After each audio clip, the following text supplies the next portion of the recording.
Remember Me is an action-adventure video game developed by Dontnod Entertainment and published by Capcom. It was released in June 2013 for Microsoft Windows, PlayStation 3 and Xbox 360. The game has obtained mixed to positive reviews and was an overall successful project.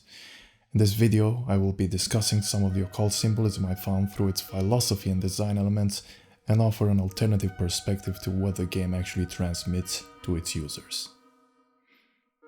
The game is set in the year 2084, possibly a hint to George Orwell's 1984, and a futuristic version of Paris called Neo Paris. The Memorize Corporation has invented a new brain implant called the Sensation Engine, Sen, which enables roughly 99% of the population to upload and share their memories on the net, as well as remove unhappy or unpleasant memories. This gives Memorize an immense degree of control over the population and enables them to establish a surveillance state. This, in turn, leads to a small group of rebels forming under the name Errorists, and their mission is to bring down Memorize. The invention of the Sin has also resulted in the creation of Leapers, memory-addicted humans who have absorbed so many memories that their Sin has degraded, and they have mutated into a subhuman form, now living in the sewers of Neo Paris. In my opinion, this scenario is a metaphor of what is happening to some extent in the world today, and points out to other plausible dangers of the future. You have 99% of the population controlled. The ruling class can see and control their thoughts. All this with the population's total compliance obtained by showing them constant propaganda of how this is the ultimate solution to their problems. The word errorists is a hint to the word terrorists, for if someone does something against the establishment, he's clearly labeled as a threat. Behind the positive message of fighting the evil corporation, there are some hidden messages that I found and will try to cover as briefly and eloquently as possible. The main posters of Remember Me, which can be found on Dontnod's main site, mostly portray Nilin, the main character of the game, always with one eye covered. Neo Paris, the main city of the game, is in the shape of a hexagon, which could refer to the Eye of Saturn. The game starts with Nilin, which is about to get her memory wiped out completely. As we can see, there are others sitting in the line who will suffer probably the same destiny. Fortunately, the Errorists managed to create a diversion that lets Nilin escape. The plot of the game is not really relevant from this point onward. Nilin becomes this main hero, which is led towards attacking the corporation by some strange virtual figure called Edge. Now, close to the ending in the final chapter, after you have defeated all of the enemies and penetrated the nucleus of the corporation, you find yourself in a tunnel, walking towards the light. The tunnel seems to be triangular shaped, and the light seems to be more present at the top of the triangle than at the bottom, which for me represents a possible connection to the well-known Masonic all-seeing eye. This is a common theme used by the occult media machine. There must always be some kind of bridge which goes to the light. The reversal of the prism. For example, you have the rainbow bridge used in Thor to connect in and out of Isengard. Or the well-known Somewhere Over the Rainbow theme, where you have to go through the yellow brick road, which could symbolize following the light, to go to the Wizard of Oz, where basically it's a giant city of light and octagons, as well as other occult symbolism. And you can of course search more detailed interpretations of these artworks separately. Going back to Remember Me, the mission is to go and find the Conception Cube. Now this title, Conception Cube, I also find interesting because it represents the point of origin. The ruling elite, whatever you like to call them, always think of themselves as the enlightened ones, the Illuminati, and that light is the light of Lucifer. Masonry also relies on the Luciferian doctrine according to Albert Pike, which was the sovereign Grand Commander of the Scottish Rite Southern Jurisdiction, and published a book called Morals and Dogma of the Ancient and Accepted Scottish Rite of Freemasonry in 1871. I have found an interesting connection in the following events of the game, which shows the connection of the Conception Cube with Lucifer, Baphomet, or Satan, depending on how you like to call him. Notice how at the end of the All-Seeing Eye tunnel we reach and see the Conception Cube, a black cube which emits powerful light. There are videos which expose the connection between the black cube box, the Eye of Saturn, and Satan. However, this will not be covered in this presentation. In the next section, we come upon a very subtle piece of subconscious programming. You see some figures representing a family composed out of a father, mother, and child. You have to arrange the hologram in specific cognitive and emotional circumstances for the door to the Conception Cube to be opened. I find it unsurprising that these circumstances are of negative nature. You must turn the mother in a neglective posture towards her child, which reaches out his hands for affection to his parents. The wife listens to her husband, but abandons her child. The husband admires his wife, but cannot listen to her anymore. The child loves her protecting father as she does her deserting mother. So to progress further in the game, you must solve a puzzle in which the result is a symbol of a dysfunctional family.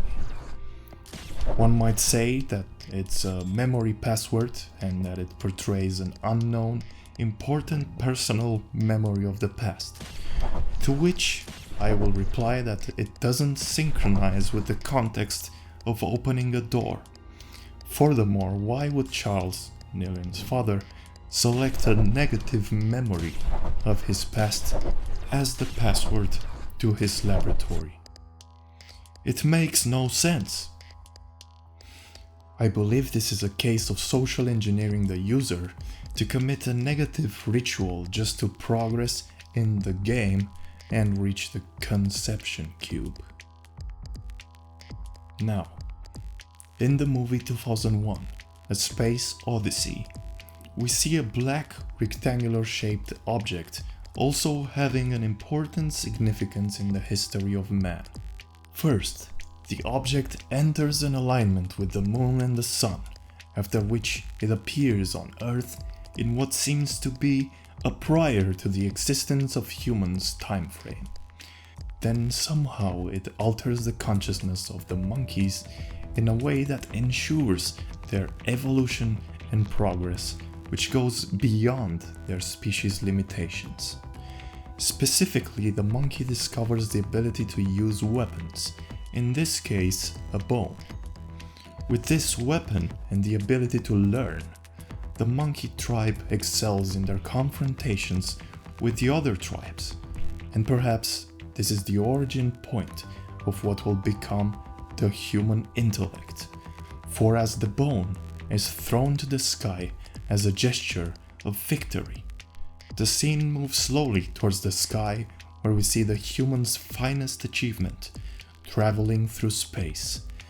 This scene establishes the connection point between the past, the future, and the immense importance of the black rectangular object in man's evolution. At the end of the movie, after the main character has witnessed a forced, incomprehensible travel through the unknown universe to ultimately reach the source and end up in a white room where in its center we see again this black rectangular object. Does this symbol represent God? Their god, the Conception Cube.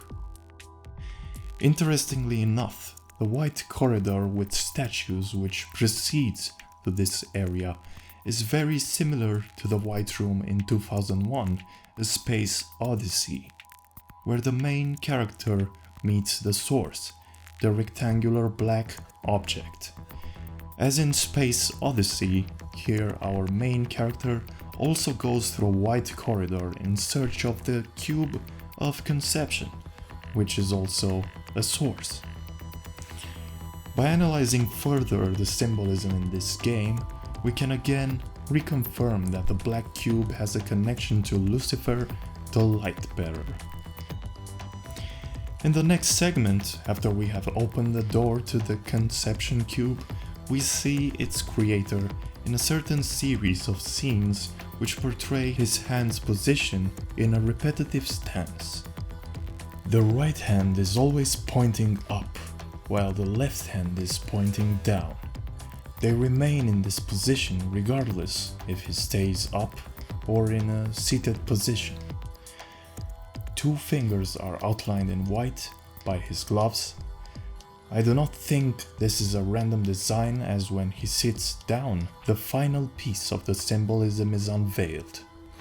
He is sitting in a stylized position that Lucifer, aka Baphomet, aka Satan, is sitting in his most famous portrayal. You can clearly see Baphomet pointing with 2 fingers of his right hand up and 2 fingers of his left hand down. Moreover, Baphomet has a pentagram behind him. We might also compare this with the cube, which is present behind Charles, for if we analyze deeper we will see that they have similar roles in the philosophical context.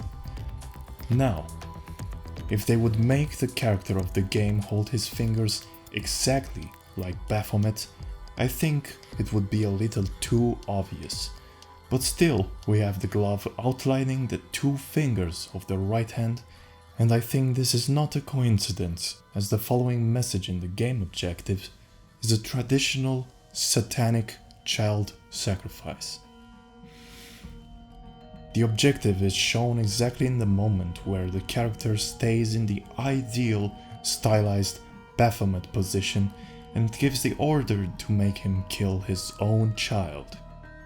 Aleister Crowley, the writer of the Satanic Bible, describes the child sacrifice as the ultimate sacrifice which gives the person who commits this act incredible powers from another realm. In this game, you also have to alter the character's memory in such a way that he thinks he killed his own daughter.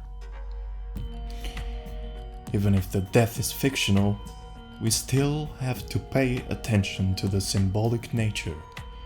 This sacrifice grants us the ability to enter the cube and face the final boss in another realm. This final boss inside of the black enlightened cube appears to have a light behind his head. If we study the cultures of the past, as well as the religions, we can see that having bright aura around the head or behind someone's head is an attribute of divine power. The fact that in this game he represents the evil force of the cube, we can take the conclusion that he is a demonic entity. Moreover, we find out that this whole time he has been the secret leader of the resistance movement, and he reveals to us that he did this only for us to confront him. This is a well-known trait of demons, the ability to mask as good only to show your true evil nature at the end. Much like the Apocalypse describes that people will see the Antichrist as a leader who will bring us world peace, only to be fooled at the end when he will bring forth the destruction of all. Also, to be able to defeat this final boss, we must again first confront and destroy the Black Cube, which is the source of its power. Of course, The fact that in this game we defeat the evil corporation which enslaves humanity is a powerful positive message. But having them place occult symbolism in this game that can be linked to secret society philosophy and doctrine is highly suspicious in my view. The game is masking as a story of human revolution while hiding in itself an occult story which can be read only by those who have been initiated in the arts taught in the secret societies which try to control the world. For me, this is a sign that the game might be created by elements of these secret societies, and this is yet another example of the entertainment industry being corrupted by the practicers of the Luciferian doctrine. Thank you for watching. Soon, I'll take all your hurt away, and we can be happy again.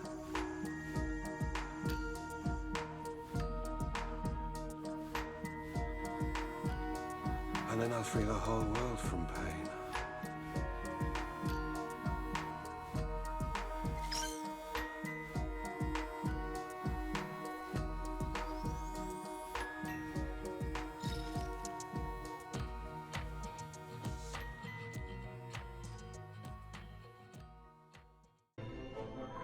A friend once said, "The memory of a single man is a fortress, more complex than the vastest of cities." But we invented a key to the fortress. There are no secrets anymore.